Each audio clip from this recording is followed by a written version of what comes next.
قال اللہ تبارک و تعالی فی القرآن المجید والفرقان الحمید ان اللہ وملائکتہ یصلون علی النبی یا ایھا الذین آمنوا صلوا علیہ وسلموا تسلیما اللهم صل علی سیدنا مولانا محمد وعلی آل سیدنا مولانا محمد وأصحاب سيدنا مولانا محمد وأزواج سيدنا مولانا محمد وبارك وسلم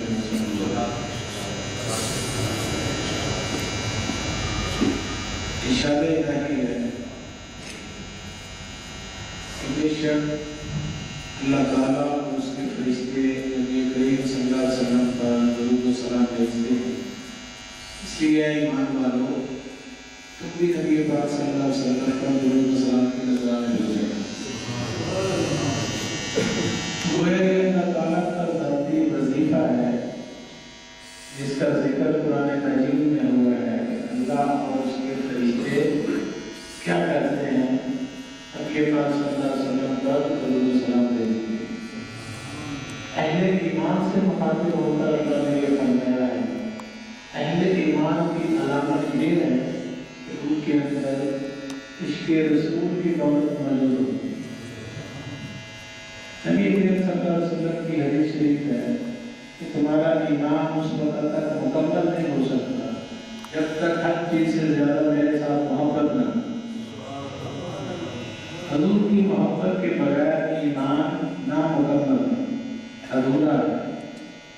جو کچھ مرضی کرتے رہیں، نمازیں، عبادتیں، نیک اعمال، صدقہ خیرات، نیکیاں جتنے بھی کر رہے ہیں، اگر اس میں عشق رسول شامل نہیں ہے تو سب کچھ بیکار ہے۔ تو گویا دین کی اصل جو ہے، دین کی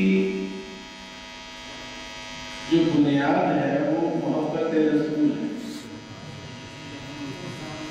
کیونکہ خدا کو ماننے والا مسلمان ہو نہیں سکتا۔ خدا کو ماننے والا مسلمان ہو نہیں سکتا بجز حب محمد کامل ایمان ہونے سے۔ حب محمد کے بغیر ایمان مکمل نہیں۔ اب سوال یہ پیدا ہوتا ہے کہ حب رسول کس چیز کا نام ہے؟ نبی پاک صلی اللہ علیہ وسلم کی زندگی مبارکہ قرآن مجید ہمیں بتا رہا ہے لقد کان لکم فی رسول اللہ اسوۃ حسنہ، کہ بے شک رسول پاک صلی اللہ علیہ وسلم کی زندگی تمہارے لیے ایک بہترین نمونہ ہے، زندگی گزارنے بہترین رول ماڈل ہے۔ اس سے اچھا نمونہ کوئی ہو نہیں سکتا۔ ہم نے اگر اپنی زندگی گزارنی ہے تو اس کو نبی پاک صلی اللہ علیہ وسلم کے نقش قدم پر چل کر گزارے، کسی کا کام نہیں۔ نبی پاک صلی اللہ علیہ وسلم ایک بہترین شوہر بھی تھے، بہترین والد بھی تھے، ایک بہترین سسر بھی تھے، داماد بھی تھے، بزنس مین بھی تھے، ٹریڈر بھی تھے، ایک اچھے شاعری بھی تھے۔ اور سب سے بڑی بات یہ ہے کہ نبی پاک صلی اللہ علیہ وسلم کی زندگی مبارکہ کا جو طریقہ ہے اس کے اپنے ہی نہیں غیر کی تعریف کرتے ہیں۔ یہود و نصارہ، کفار، مشرکین خود رسول پاک صلی اللہ علیہ وسلم کو صادق اور امین کہہ کر کرتے ہیں۔ سوال یہ پیدا ہوتا ہے کہ وہ حضور کی تعریف کیوں کرتے تھے؟ کیا حضور کی نبوت کے منکر تھے؟ ایسا نہیں ہے، کیونکہ 40 سال کا دور جو پہلا ہے اس میں نبوت نہیں، قرآن نہیں، نماز نہیں، روزہ نہیں، اسلام نہیں، کچھ بھی نہیں۔ وہ 40 سال کی پہلی زندگی حضور کا کردار ہے۔ حضور نے جس طریقے سے وہاں عرب کے اندر اپنی زندگی گزاری ہے اس کے اندر لوگ مختلف تھے کہ ہم نے آپ کا بچپن بھی ہم نے دیکھا، آپ کی جوانی بھی دیکھی ہے، آپ کا لین دین بھی دیکھا ہے، معاملات بھی دیکھی ہیں، اخلاقیات بھی دیکھی ہیں۔ اس سے متاثر ہو کر پھر کیا ہوگا کہ جلال نبوت ہوا تو وہی لوگ جوک در جوک دین محمد میں داخل ہونا شروع ہوئے۔ ہم اپنی زندگیوں کو اگر نبی پاک صلی اللہ علیہ وسلم کی زندگی کے مطابق گزارے ہیں کوئی وجہ نہیں کہ تمام مشکلات آسان ہو سکتی ہیں۔ ٹینشنیں، مصیبتیں، اذیتیں، بیماریاں، طرح طرح کی مشکلات کے اندر آج انسان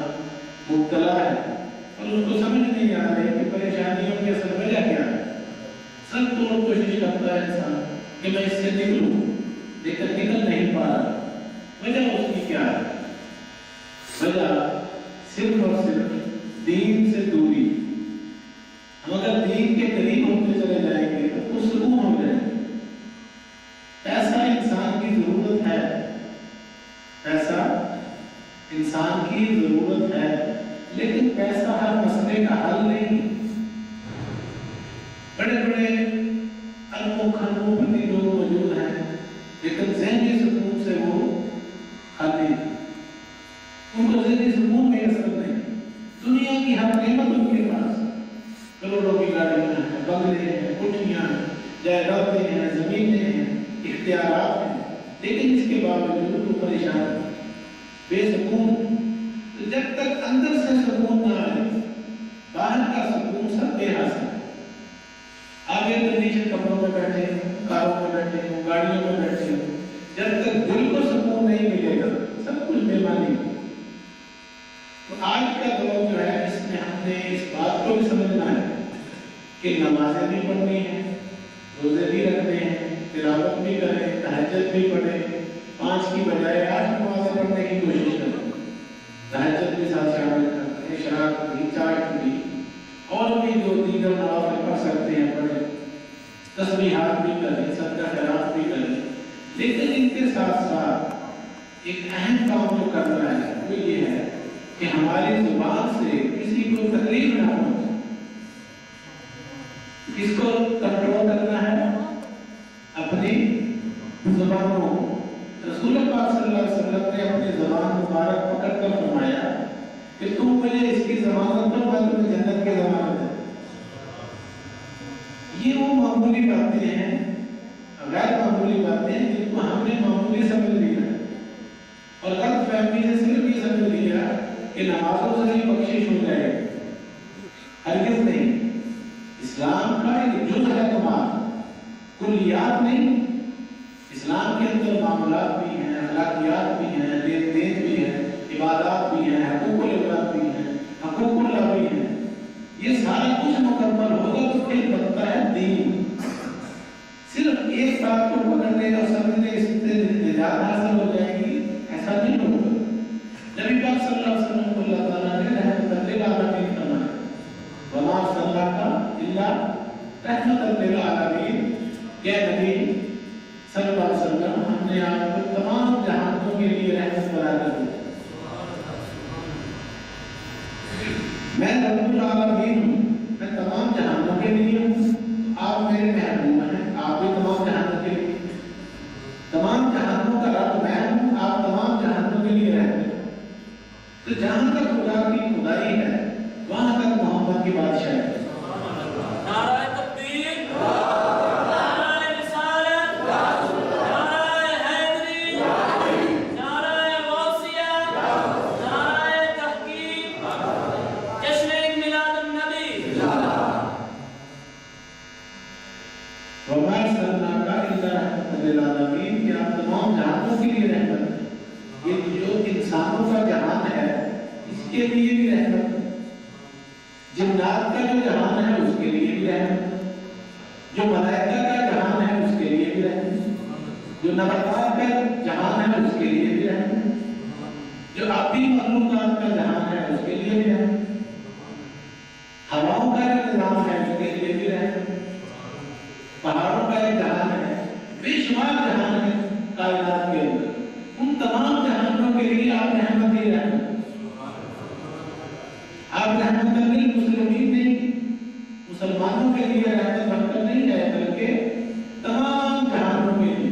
جیسے اللہ تمام کائنات کا رب ہے، وہ جہان جو ہمارے نظروں سے اوجھل ہیں، ہمیں نظر نہیں آ رہے، حضور ان کے لیے بھی رحمت۔ اچھا، اب حضور نے اپنی جو 63 سالہ زندگی بسر فرمائی ہے وہ رحمت بن کر گزاری۔ ہم چونکہ ان کے امتی ہیں، نام لیوا ہیں، کلمہ گو ہیں، ہمارے اوپر یہ ذمہ داری عائد ہوتی ہے کہ ہم بھی اپنی زندگی کو رحمت بن کر گزاریں، دوسروں کے لیے زحمت نہیں بننا، رحمت بننا ہے، کیونکہ رحمت بن کر زندگی گزارنا سنت رسول ہے۔